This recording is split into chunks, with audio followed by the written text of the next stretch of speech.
It's time to get down to serious business. These are 7 franchises with vision and looking to execute and meet expectations for the coming NBA season. Championship expectations? Well, not necessarily. One of these 7 teams may not even end up winning over 30 games. But could one of these teams find themselves in the conference finals? Potentially be NBA champs? Go on a magical run like the Indiana Pacers? Or make an enormous leap like last year's champion, the Oklahoma City Thunder? Absolutely. It's that kind of league now. Season 3's NBA Season Preview Part 3, Getting It Right, I See the Vision. There is hope in the United States Capitol.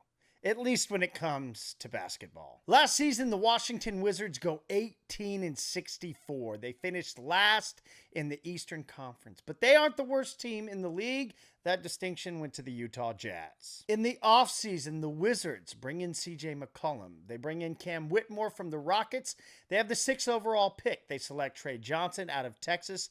Also the 21st overall pick, they take Will Riley. Gone, Jordan Poole, Malcolm Brogdon, and Marcus Smart. Personnel-wise, here's what the opening night starters should look like. Bub Carrington, CJ McCollum, Chris Middleton, Kaishan George, and NBA all-rookie teamer, the Frenchman Alex Sarr. Key contributors figure to be Corey Kispert, Whitmore, Johnson, the draft pick, George, and Bilal Coulibaly, who's currently out with injury after playing in Eurobasket for his home country, France. He tore a ligament in his thumb that will keep him out of the early portion of the season. All for head coach Brian Keefe, entering his 3rd season. Are the Washington Wizards no longer the NBA doormat? There are going to be some losses, no doubt about it, and learning. But Sarr, Carrington, and Coulibaly, who aren't even old enough to drink, with Kaishan George and Whitmore just 21 years old, Corey Kispert is the old man of the group at 25. That is 6 really exciting young players. Are Chris Middleton and CJ McCollum just salary filler? Yes. But good vets that can teach young guys. Middleton with his championship experience from his time with the Bucks, and CJ McCollum, 12 years of vet, 67 playoff games that he's played. Getting it right for the Wizards. They're not going to win a lot of games this coming season, but they have a vision, finally, and they've stocked their roster with young talent, and they are committed to letting them learn on the court the only way that you improve in this league. It's been 4 seasons since the Washington Wizards made the playoffs. Make it 5 after this. But getting it right will be letting this young group play and come together and build further their identity for the future. And it will be fun to watch. The Portland Trailblazers. This is a franchise with a great young core. And some names you may not know yet, but you will soon enough. And they've added veteran experience. Are there expectations in Portland this season? Last season, they go 36-46. They finished 12th in the West. At one point, we're pushing for a potential play-in spot, but couldn't quite get there. In the offseason, they bring in Drew Holiday, championship experience at 2 stops, along with the franchise all-time great Damian Lillard, who we will not see this season as he continues to recover from his Achilles injury. Gone, Anthony Simons to facilitate the Holiday trade, as is DeAndre Ayton, let to walk in free agency. Personnel-wise, here's what the starters look like. Drew Holiday, Toumani Camara, Denny Advia, Jeremy Grant, and Donovan Clingan. Bench-wise, Shaedon Sharpe, Matisse Thybulle, and Robert Williams. Bad news injury-wise on the former number 3 pick Scoot Henderson, who could miss up to a quarter of the season with a torn left hamstring. The question in the starting lineup, do you go with the young, exciting, developing potential of Shaedon Sharpe? Or do you play Jeremy Grant, your $32 million man, 2nd highest paid player on the team? For me, give me Sharpe. All playing for head coach Chauncey Billups in his 5th season for Mr. Big Shot, the 2004 NBA Finals MVP. The Blazers went 23-18 across the second half of last season. If you watched the first half, you felt like Chauncey Billups was on the hot seat and could have been one of the first coaches to lose their job. But the team righted the ship and they found their identity defensively. It was a 15-win improvement for head coach Billups from year 3 to 4 as they won 36, the most across his coaching tenure thus far. Why? The development of Shaedon Sharpe, Danny Advia, Toumani Camara, and the rookie Donovan Clingan. Sharpe, he has athleticism on par with Anthony Edwards, second leading scorer for the team last year, 18.5 points per game. Can he improve his three ball, though? 31% he shot last season. For Advia, he was the former number 9 pick by the Wizards, but he had a career season in his first year in the Pacific Northwest. He was Portland's best all-around player and a candidate for an all-star caliber year, maybe even All-NBA. And Camara, he made second-team All-NBA defensive in just his second year. If the Trailblazers play at the clip that they did for the second half of last year, that would put them at 46 wins. Last year, that would have been good enough to finish 7th in the Western Conference. Winning 46 games this year, well, that would be getting it right in the Rose City. The San Antonio Spurs, year 3 with Victor Wembanyama. Can he lead them to a place that they haven't been in 6 years? Last year, Spurs go 34-48. They failed to qualify for the playoffs for the 6th consecutive season. That is the second longest drought in the NBA behind just the Charlotte Hornets. 2019, the last time the Spurs made the playoffs. In the offseason, they add Kelly Olynyk and Luke Kornet, 2 big men to bolster the front line to play with Wembanyama. They also draft Dylan Harper with the 2nd pick and Carter Bryant with the 14th. They lose Chris Paul, all playing for Mitch Johnson now in his first full season as the full-time head coach. Personnel-wise, here's what the starters figure to look like come opening night. Steph Castle, reigning Rookie of the Year. Devin Vassell, Keldon Johnson, Harrison Barnes, and Wembanyama. Why?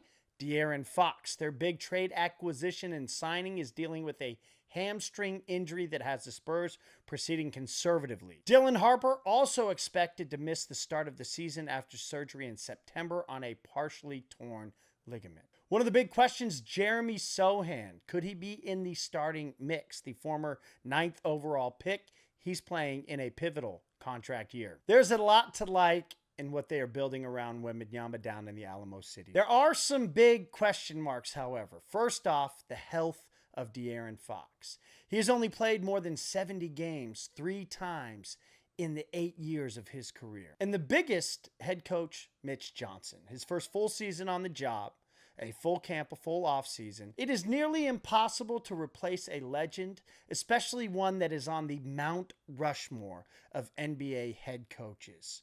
Greg Popovich is still in the organizational fold and will be there to give plenty of advice to Johnson, but it is his team to run, and that is still a major unknown. Getting it right for the Spurs would be making the play-in in the West. Wembanyama plays a full season, putting together an all-NBA caliber campaign, and it propels the Spurs back to where they have belonged throughout nearly the entirety of their franchise existence, and that is the playoffs. That's a tough task. There are 6 teams on paper that are clearly better.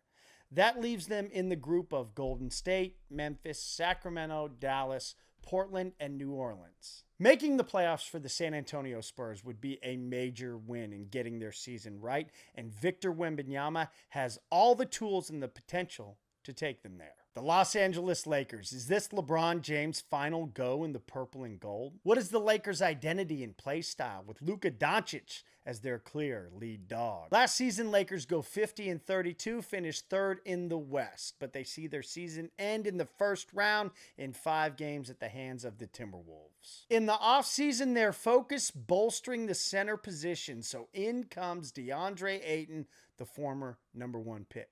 They also go out and get Jake LaRavia and Marcus Smart to help bolster their defense. Gone is Dorian Finney-Smith, but the brightest part of the offseason, the Lakers get Luka Doncic to ink 3 years of a contract extension to commit to being in LA. Starters for opening night: Luka, Austin Reeves, Jared Vanderbilt, Rui Hachimura and DeAndre Ayton. Maybe asking, no LeBron James? This is a peek of what life may look like in LA post-LeBron, as he will be sidelined due to a nerve issue on his right leg. The reporting is he may miss the first 8 to 10 games, so the Lakers will have to go with LeBron as he entered his NBA record-setting 23rd season. Coming off the bench, expect Gabe Vincent, Maxi Kleber, Smart, LaRavia, and Dalton Knecht, all playing for head coach J.J. Redick, who the Lakers front office and ownership liked so much. After seeing just 1 year, they gave him a contract extension in the offseason. Have you ever broken up with someone, but it was amicable? Like the, hey, but we can still be friends type of breakup? And you guys genuinely try. But then you meet someone, you start spending more time with them, and then you see clearly that being friends just isn't going to work. That is the situation that the Lakers are in with LeBron and Luka. It is not their fault that Luka fell into their lap. That is a deal that 28 other franchises in the NBA take, and you find a way to make it work. But now, especially after the offseason, we have to work through the inevitable breakup between LeBron and the Lakers as they transition into their future with Luka Doncic. Getting it right for the Lakers. Luka takes full control, plays at an MVP caliber level. LeBron fits perfectly as best supporting man. The Lakers win the West. They win the NBA title, equaling the Boston Celtics, and LeBron rides off into the Hollywood sunset. Well, that's storybook, but this Lakers roster, it's still clearly flawed. And there is so much riding on the shoulders of DeAndre Ayton coming in and being able to play that center position. But defensively, what do the Lakers look like? I think that the Lakers will be more circus than they are storybook, but it is Hollywood. And does LeBron's career have an ending that only Hollywood could write? The Houston Rockets, all fueled up and ready to hit the afterburners with the acquisition of Kevin Durant.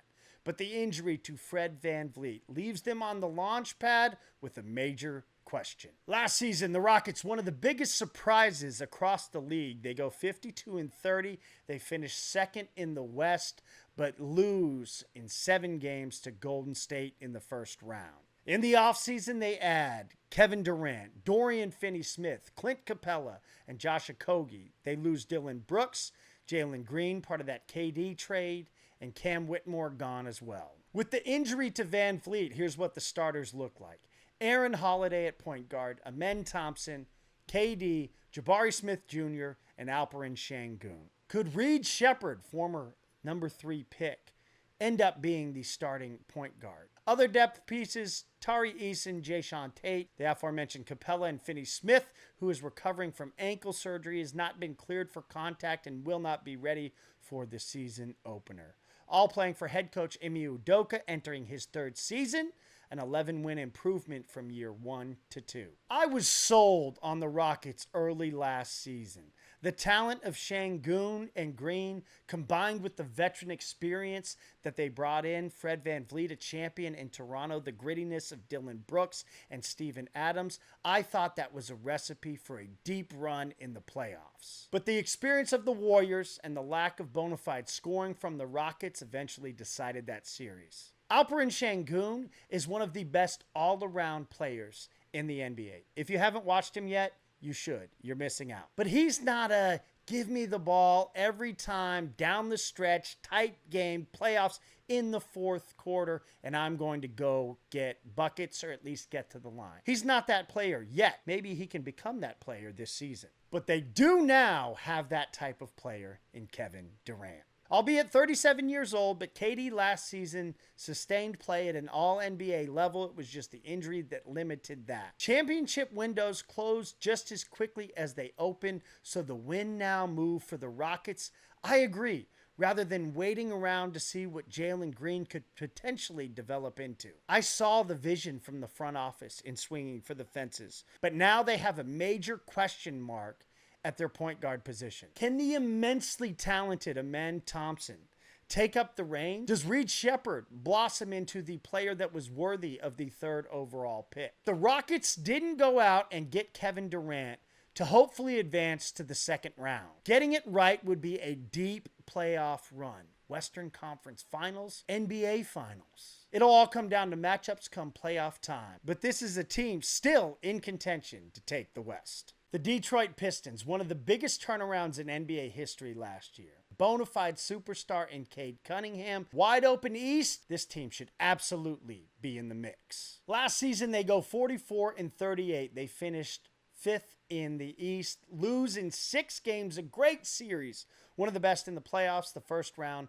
against the New York Knicks. Offseason, they bring in Duncan Robinson and Karis LeVert. Those two in the stead of Malik Beasley, who the Pistons wanted to bring back. They had a perfect fit, but his off-court issues, he's still not on a roster. Gone are Tim Hardaway Jr., Dennis Schroeder, and Simone Fontecchio. Starters look like Cade Cunningham, Jaden Ivey, who's coming back from a broken left fibula that limited him to just 30 games last year.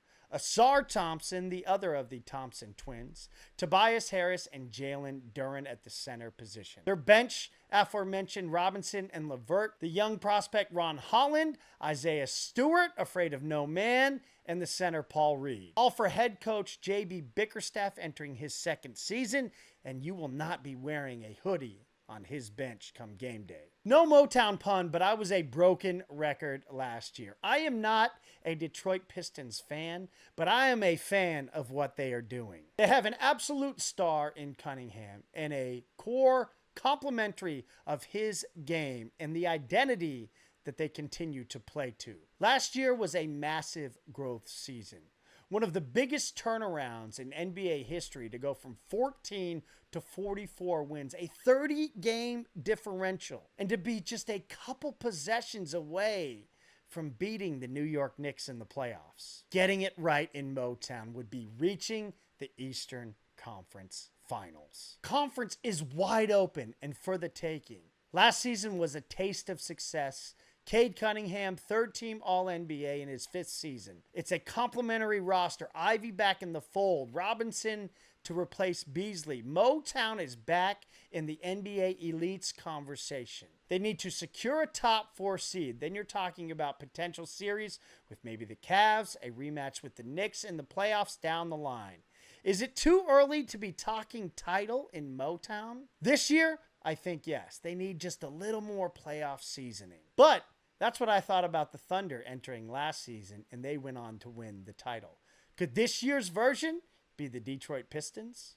A disappointing end to a season in which the stars finally aligned for the LA Clippers. And it has been a circus of an offseason with plenty of distractions and talk. The franchise has bolstered their roster with past their prime known names for one final title push with Kawhi and Harden. Last season, they go 50-32. They finish 5th in the West by virtue of tiebreaker. They lose in 7 games in the first round, a heartbreaker of a series to the Denver Nuggets. Offseason, they get Bradley Beal off the buyout from Phoenix, Brook Lopez as a free agent, Chris Paul as well back for his 2nd stint, and John Collins via trade. Gone are Norman Powell and Ben Simmons. Starting lineup looks like James Harden at the point, Bradley Beal at the 2, Kawhi manning the 3, Collins at the 4, and Ivica Zubac at the center position coming off a career season.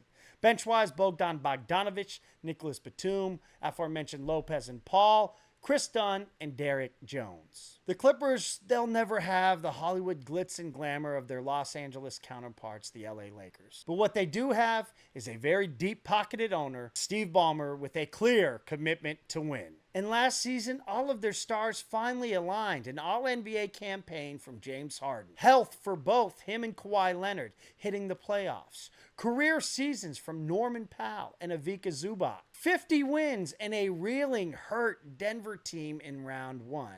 And yet the Clippers still couldn't get it done. Getting it right, they have tripled down for this last hurrah. Bradley Beal, Chris Paul, Brook Lopez. These are all known names on their final stops in their NBA careers. And this figures to be the last true season for the Kawhi Harden era in LA. Lawrence Frank and Steve Ballmer have pushed all their chips into the middle. Anything short of a Western Conference Finals will spell the end of this era for the LA Clippers. Kawhi, Harden, probably Ty Lue, all gone. If they can quiet the noise around the franchise with their on-court play and be in the mix across the entirety of the early portion of the season for the top 4 in the West, You get to an all-star weekend that they get to host at Intuit Dome. By that time, maybe the NBA has wrapped up their investigation and the Clippers can focus all of their energy on the court, healthy for a playoff run, trying to get a title for their time